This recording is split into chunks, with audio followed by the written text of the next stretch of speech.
Grace and peace be with you.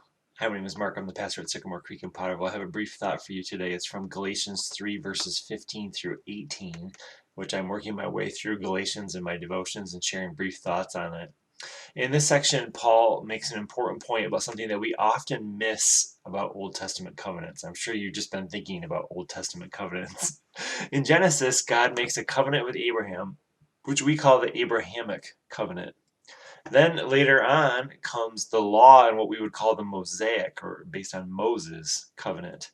The Mosaic covenant is based upon keeping God's guidelines, God's guidance set out for us. It's our works. Whereas the Abrahamic covenant is based on God's promise to Abraham, which he received by faith. Now, today, again, we probably don't really wrestle with Old Testament covenants, do we?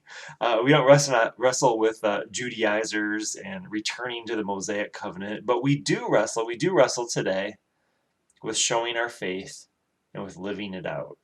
This is something that any of us who have faith wrestle with every single day.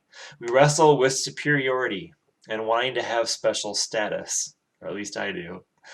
We wrestle with some form of arrogance that we might have within ourselves. And Paul reminds us today that what really matters is whether God's promises are true or not. What really matters is whether God's promises are true or not.